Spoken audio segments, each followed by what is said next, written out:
दोस्तों कोई ज्ञानी नहीं है, क्योंकि ज्ञान जब पूरा ज्ञान आता है उस समय आदमी की मृत्यु हो जाती है। राइट? ज्ञान क्या है? ये मरते समय आता है।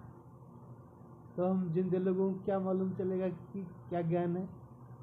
लेकिन फिर भी हमारे ऋषि मुनियों ने, आत्मज्ञानियों ने, चिंतकों ने, है ना, इसको खोजा है और इस स्टेज पे पहुंचे हैं कि ज्ञान क्या है। ज्ञान बताता हूँ, ज्ञान क्या है।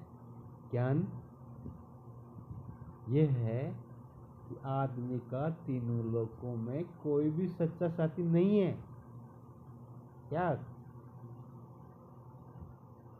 आदमी का तीनों लोकों में कोई भी सच्चा साथी नहीं है, ये ज्ञान है। और ये ज्ञान आता है मरते समय। फिर आप ही बताओ इस ज्ञान का क्या फायदा है ना? तो ज्ञान जब पूरा आता है उससे मौत आ जाती है।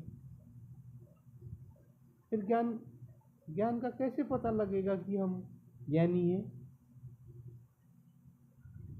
यही बात यदि हम पहले ही जान लें, पहले ही समझ लें कि आदमी का कोई सच्चा साथी नहीं है, सब मतलब ही है,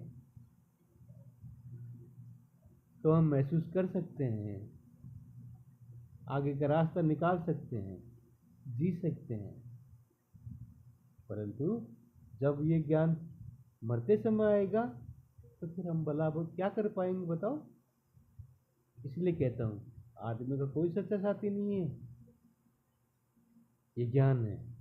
और जब आदमी का कोई सच्चा साथी नहीं है तो मान लीजिए जब मेरा कोई सच्चा साथी नहीं है तो मैं भी किसी का सच्चा साथी नहीं हूँ। ये वैराग है, इसको वैराग बोलते हैं। ज्ञान से बड़ा है वैराग। जब मेरा कोई सच्चा साथी नहीं है तो मैं भी किसी का साथी नहीं हूँ। जब मेरा कोई नहीं है तो मैं भी किसी का नहीं हूँ, इसे वैराग बोलते हैं। जब ज्ञान हो गया और वैराग नहीं ले रहा था तो ज्ञान का क्या फायदा? और दूसरी ओर यदि वैराग हो गया और ज्ञान का पता ही नहीं है ज्ञान क्या है, तो फिर वैराग का क्या फायदा है ना? चलो आज इतना ही, बाद में फिर बोलेंगे, बात करेंगे। That's all. आज मैं ट्राई कर रहा हूँ देख कैसा वीडियो बनता है, कैसे कैसे क्या होता है ना? किसकी राय क्या होगी उसके बाद बात करूँगा। Thank you. ओके।